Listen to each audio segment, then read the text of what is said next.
guys! I'm Zara DC Basco from Cycle 1, Season 2 and Season 4.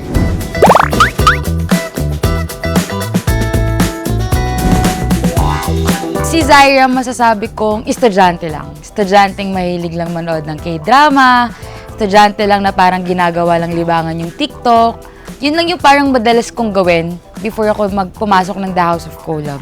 And si Zaira is simpleng tao lang, di marunong mag-ayos, di marunong manamit. I mean, parang ang pananamit niya lang t-shirt, pants, short, t-shirt, ganun. Hindi siya lagi naka-fashion, hindi siya lagi nakaayos. Ang sa kanya pa nag-TikTok siya, okay na kahit bagong gising. Yun lang yung Zaira Basco before ng The House of Collab. Nag-start yung pagti-TikTok ko dahil sa pandemic talaga.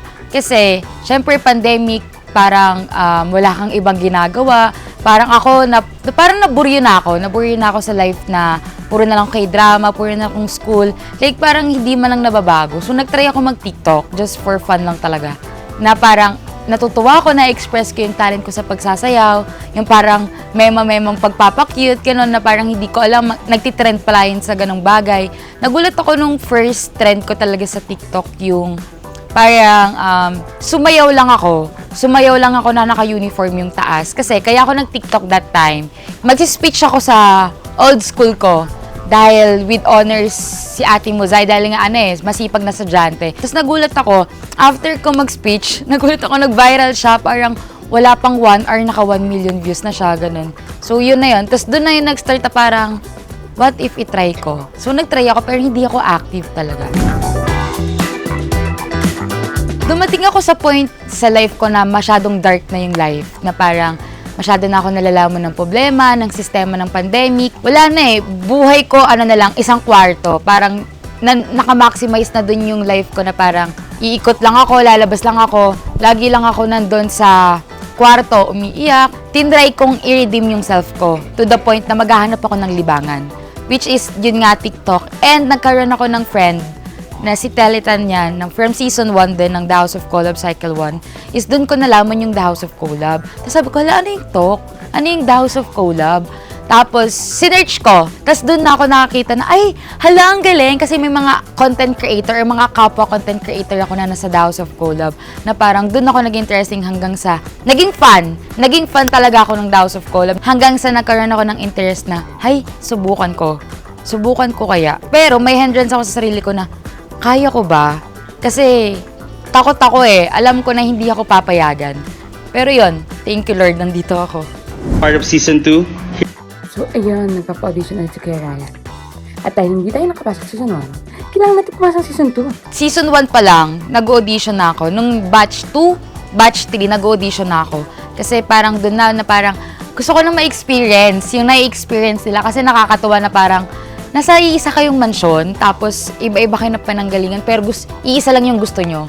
Iisa lang yung ginagawa nyo. So parang feeling ko nakaka-motivate siya lalong mag-pursue ng dreams namin. So kaya yon, nag-try ako ng Season 1, hindi ako nakapasok. Hanggang malapit na mag-start yung Season 2, nag-audition pa rin ako. Kasi syempre, alam mo yun, yung hindi ka kampante pa din. So hanggang sa nagulat na lang ako, minessage na ako ni Miss Casey, pasok ka sa ganito ganyan. Grabe yung tawa ko na to the point na tumalon ako sa kwarto, sumisigaw ako, akala ng lola ko may nangyari sa akin. Pero pagbaba ko lang sabi ko, nakapasok ako sa The House of Collab. Yung para ko nanalo sa loto. Yung ganun yung tawa ko. Kasi, ramdam ko yung opportunity na meron sa akin sa The House of Collab. Kasi, from episodes pa lang, kung magpo-post yung mga past season talaga noon, na Season 1, grabe, mamomotivate ka talaga kung gaano yung opportunity na bibigay ng The House of Collab sa kanila.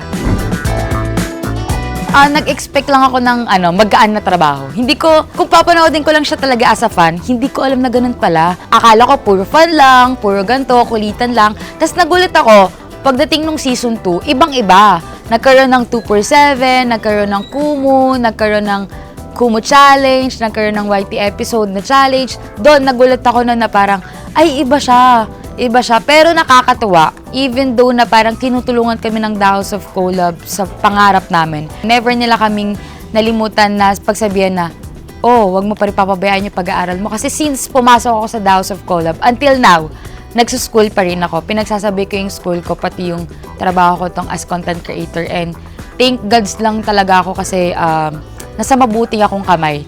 Na parang hindi ka hinahayaang pabayaan mo yung isang bagay na dapat pinagtutuunan mo rin ng pansin.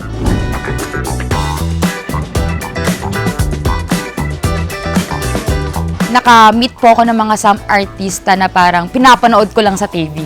Na parang hindi ko inakala na, hala, makakasama ko si ganito dito, makaka-collab ko, makaka-picture ko, makakatabi mo, yung maaamoy mo. Kasi, syempre, parang before, hindi ko naman siya in-imagine na kaya ko, na parang makakasama ko to. Yung makakasama ko pa sa TikTok, grabe yung experience na yun. Pero, iba talaga pagpasabog ng The House of Collab sa pagbabago ng buhay as a content creator din.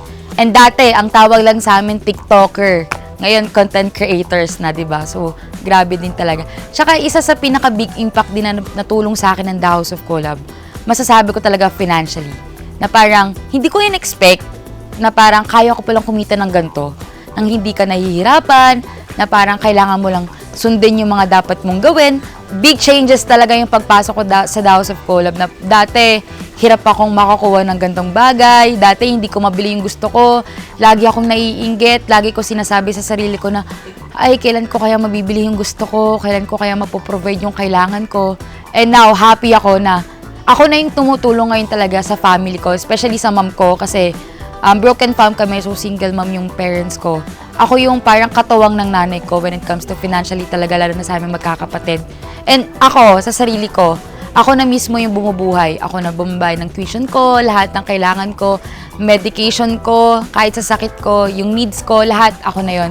And pag needs din ng nanay ko, pag alam kong wala siya, walang alinlangan, tumutulong din talaga ako. Sobrang laki. Na parang before nga, pumapayag ka pa sa X-deal lang, product lang yung mabibigay dito.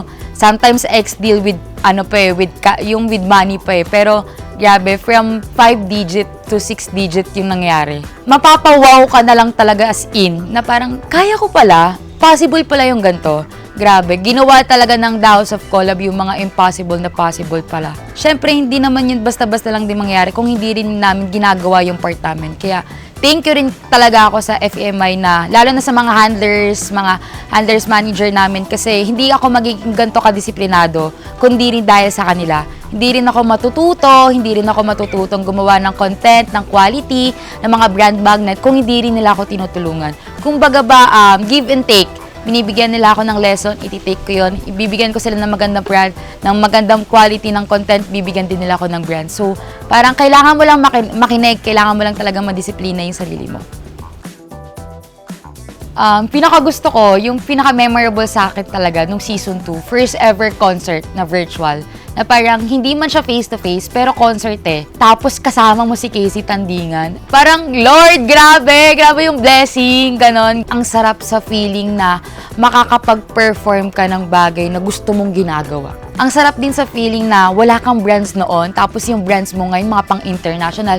Nandyan yung Vans, nandyan yung Guess, The Rail, Cold Stone, nandyan yung TLJ. Ang dami pang iba. Grabe yung nabigay ng The House of Collab talaga. And ang pinakakatuwa ko din ngayon na parang nagstay ako sa management, yung nararanasan ko ngayon before na magka-billboard, hindi ko rin naranasan yun. Ngayon nagka-billboard ako because of The House of Collab din ng season 2 sa Mega Mall. Grabe yun, sobrang nakaka-proud yun na parang isipin mo, as a young age, 18 years old, may billboard ka na sa Mega Mall. Pero ngayon, na memorable sa akin, is yung sa Bio Essence, ganyan, active lang talaga ako. Every week, pumupunta ako sa kanila. Every week din nagpo-post ako na content, gano'n. Tapos nagulat ako na appreciate yun ng Bio Essence. Tapos, inasa akong mag-picture. Selfie picture lang po talaga yung nakataas yung kilikili ko. Selfie picture lang siya sa taas kasi nga sabi, kailangan daw. So, nag-picture ako. Hindi ko alam, yung picture na pala yun, gagamitin siya sa lahat ng branches para sa flyers, sa vouchers, ganun. So, akala ko lang siya, alam mo yung kala mo na sa utak mo lang, hindi mangyayari. Wala, hindi ko ma-express. Nararamdaman niyo ba kagano kasi yung puso ko na nangyayari to sa akin. Na parang, as pride sa lahat na nangyayari sa buhay ko, grabe pa rin yung blessing na binibigay sa akin ni Lord. And pagka-guide sa akin dito sa The House of Collab, as in.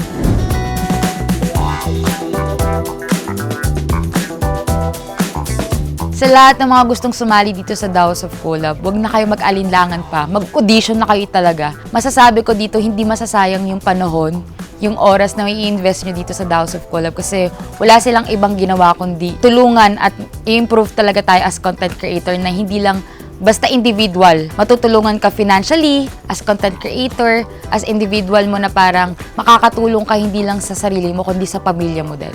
And lagi niya lang din tatandaan na walang madali. Kailangan magtiwala lang din at magtiyaga tayo. Lahat ng hirap, mababalik din yan sa atin.